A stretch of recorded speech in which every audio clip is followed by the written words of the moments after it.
Hi மக்களே, வணக்கம். இன்றைக்கி கருணக்கிழங்கை வச்சு ஒரு டிஃப்ரெண்ட்டான ரெசிபி செஞ்சிடலாம். வாங்க வீடியோக்குள்ளே போவோம். நான் இதுக்கு ஒரு 1/4 கிலோ அளவு கருணக்கிழங்கு எடுத்துருக்கேங்க. நல்லா ஃப்ரெஷ்ஷான கருணக்கிழங்கு தான். லைட்டாக தண்ணியில் ஊற போட்டு லைட்டாக தோல் சீவி கழுவி வச்சுருக்கேன். கருணக்கிழங்கு மஞ்சூரியன் நான் செய்ய போகிறது. இப்போ நல்லா தோல் சீவிக்கலாம். சீவிட்டு பொடியாக கட் பண்ணிப்போம். முதல்ல நல்லா க்ளீனாக தோல் சீவியாச்சுங்க. இந்த மாதிரி இப்போது தண்ணியில் நல்லா சுத்தமாக கட் பண்ணி கழுவிட்டு நல்லா பொடியாக கட் பண்ணிக்கலாம். கொஞ்சமாக புளி ஊற வச்சுக்கோங்க. அப்போ தான் அலர்ஜி இருக்கிறவங்களுக்கு இந்த மாதிரி கையில் தொட்டாலுமே அரிக்கும். புளி அரிக்காது. பொடியாக கட் பண்ணியாச்சு. இப்போ ஒரு பாத்திரத்தை வச்சு அதில் போட்டுடலாம்.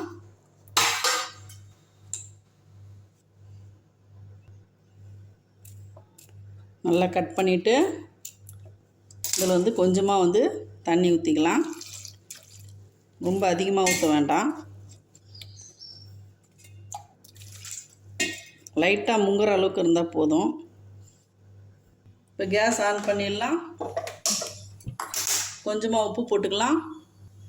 ஒரு 1/2 டீஸ்பூன் அளவு உப்பு போடுறேன். ஒரு கொதி வரட்டும். அதுக்குள்ளே இந்த புளியை நல்லா திக்காக நம்ம கரைச்சி எடுத்துக்கலாம்.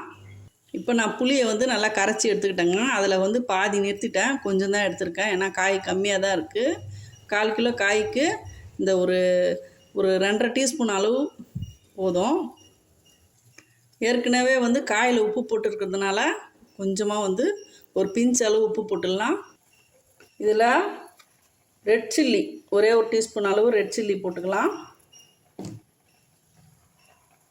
தனியாத்தூள் ஒரு டீஸ்பூன் அளவு போட்டுக்கலாம். சில பேருக்கு கருணக்கிழங்கு அலர்ஜி உண்டு பண்ணாங்க. அதனால் மிளகு சேர்த்து செய்யும்போது அந்த அலர்ஜிக்கு ரொம்பவே நல்லது. ஒரு பிஞ்ச் அளவு நான் மிளகு போட்டிருக்கேன். மிளகுத்தூள் கொஞ்சமாக பெருங்காய பவுடர் போட்டிருக்கேன். ஒரு சிட்டிகை மஞ்சப்பொடி. இது எல்லாத்தையும் நல்லா மிக்ஸ் பண்ணி வச்சுக்கலாம்.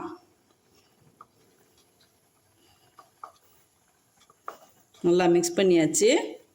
அடுத்து இதில் இன்னொரு பொருள் சேர்ப்போம். அடுத்து கார்ன்ஃப்ளவர் ஒரு 2 டீஸ்பூன் அளவு போட்டுக்கலாம். அவ்வளோதான். நல்லா கலக்கி விட்டுருவோம். காய் ரொம்ப வேகணும்னு அவசியம் இல்லைங்க. லைட்டாக ஒரு கொதி வந்தால் போதும். இப்போ நம்ம எண்ணெயில் போட்டு பொரிக்க போகிறோம். முதல்ல இதை வடிகட்டிடலாம். இப்போ அதே பாத்திரத்தில் இந்த காய் வடிகட்டின காயை போட்டுக்கலாம். போட்டுட்டு இதை நல்லா கலக்கி விட்டுருவோம். நல்லா கலக்கிட்டு கட்டி முட்டி இல்லாமல் கலக்கிட்டு இதில் இந்த பேஸ்ட்டை ஊற்றிக்கலாம்.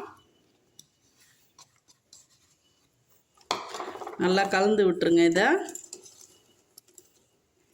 அப்படியே ஒரு 10 நிமிஷம் நல்லா ஊறட்டும். ஊறின பிறகு நம்ம பொரிச்சு எடுத்துடலாம். காய் நல்லாவே ஒரு 10 நிமிஷம் ஊறிடுச்சு. இப்போ ஒரு கடாயை வச்சு கொஞ்சமாக எண்ணெய் ஊற்றிக்கலாம். எண்ணெய் நல்லா காயட்டும். இது நல்லா ஊறின பிறகு எல்லாம் ஒன்றுமே இல்லாமல் ட்ரை ஆகிடுங்க. அப்படியே எண்ணெயில் போட்டு பொரிச்சு எடுத்துடலாம்.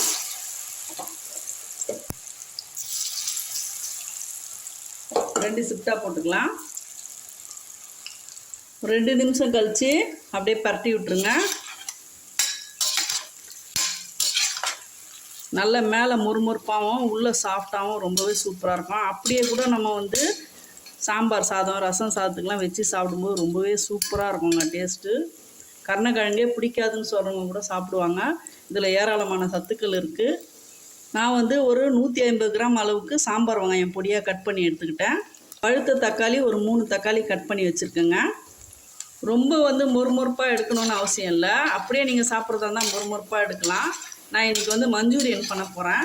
அதனால் கொஞ்சம் உள்ளுக்குள்ளே சாஃப்டாகவே இருக்கட்டும். இப்போ இந்த வடியில் எடுத்துடலாம் எல்லாத்தையும்.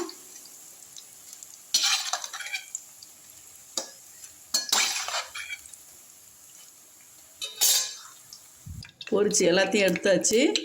இன்னொரு ஷிஃப்ட்டு போட்டுக்கலாம். அடுத்து கொஞ்சமாக ஒரு துண்டு இஞ்சும் ஒரு 4-5 பூண்டு பல்லும் நல்லா இடிக்கல்லில் தட்டிட்டு வந்துடுங்க. இப்படி 1க்கு 2 வந்து அப்படியே வந்து திப்பி திப்பியாக வந்து தட்டி வச்சுக்கோங்க, அம்மியில் தட்டுற மாதிரி. இதுவும் நல்லாவே பொரிஞ்சிருச்சு, எடுத்துடலாம். அவ்வளோதாங்க, எல்லாத்தையுமே பொரித்து எடுத்துட்டேன். இப்படியே கூட நம்ம வந்து வச்சு சாப்பிட்டோம்னா ரொம்பவே சூப்பராக இருக்கும், முறுமுறுன்னு. 1 கிலோ செஞ்சாலும் பத்தாதுங்க. இப்போ இதை வந்து நம்ம என்ன செய்யலான்னு சொல்லி பார்ப்போம். இப்போ இதே எண்ணெயை கொஞ்சமாக குறைச்சிட்டு நம்ம தேவையான அளவு எண்ணெய் எடுத்துக்கலாம். நான் ஒரு 75 கிராம் எண்ணெய் எடுத்துருக்கேங்க, ஒரு குழம்பு கரண்டியில் ஒரு 3/4 கரண்டிக்கிட்ட. இப்போ இதில் வந்து இந்த இஞ்சி பூண்டு எடுத்து தட்டி வச்சதை போட்டுடலாம். நல்லா வதங்கி வரட்டும். கொஞ்சமாக வந்து சோம்பு போட்டுடலாம். இதுலேயே நல்லா பச்சை வாசனை போகிற அளவுக்கு நல்லா வதக்கி விட்டுருங்க. சூடான ஆயிலுன்றதுனால உடனே வந்து வதங்கிடும். இப்போ இதிலே வந்து சாம்பார் வெங்காயம் பொடியான இருக்கிறது எடுத்து குட்டிடலாம். கொஞ்ச நேரம் நல்லா வதங்கட்டும்.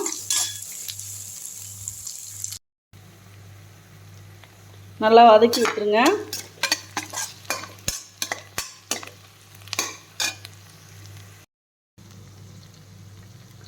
அடுத்து பொடியான இருக்குன்னா தக்காளியும் கருவேப்பிலையும் இதிலே போட்டுருங்க. நல்லா வதக்கி விட்டுடலாம்.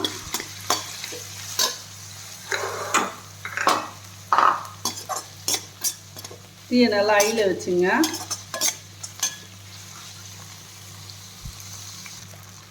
நல்லா வதக்கி விட்டுருங்க. நல்லாவே வதங்கிடுச்சு.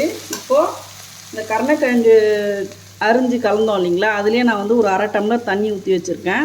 ஏன் ஊற்றிருக்கேன்னா வந்து கார்ன்ஃப்ளவர் போட்டு லைட்டாக வந்து கலக்கணும். அதுக்கு பதில் இந்த மசாலாவே போதும். இந்த தண்ணி வந்து நம்ம யூஸ் பண்ணிக்கலாம். ஒரு ஓரமாக வச்சுருவோம். இப்போ குழம்பு மிளகாத்தூள் வந்து ஒரு 3 டீஸ்பூன் அளவு போடுவோம். நான் இந்த டீஸ்பூனில் 3 டீஸ்பூன் அளவு போடுறேன். இதுலேயே வந்து கொஞ்சமாக உப்பு போட்டுக்கலாம். நான் இந்த தொக்குக்கு ஏற்ற உப்பு தாங்க போடுறேன். ஏற்கனவே வந்து காயில் உப்பு இருக்குது, அதனால் வந்து கொஞ்சம் பார்த்து போட்டுக்குங்க, நிறைய போட்டுறாதீங்க. நல்லா வந்து பச்சை வாசனை போகிற அளவுக்கு நல்லா வதக்கி விட்டுருங்க கொஞ்ச நேரம். இப்போ இந்த தண்ணி எடுத்து இதில் ஊற்றிடலாம். ஒரு 1/2 டம்ளர் தண்ணி அளவு ஊற்றுங்க. இது அப்படியே வந்து கட்டியாக மாறும்.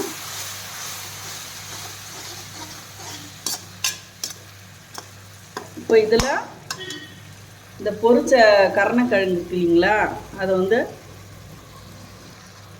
அப்படியே போட்டுடலாம். உண்மையாலுமே ரொம்பவே டிஃப்ரெண்ட்டாக சூப்பராக இருக்குங்க. கருணக்கிழங்கு இந்த மாடலில் நீங்கள் செய்தே இருக்க மாட்டீங்க. காலிஃப்ளவரில் தான் செய்வாங்க கோபி மஞ்சூரியன். கருணக்கிழங்குல யாரும் செஞ்சுருக்க மாட்டாங்க.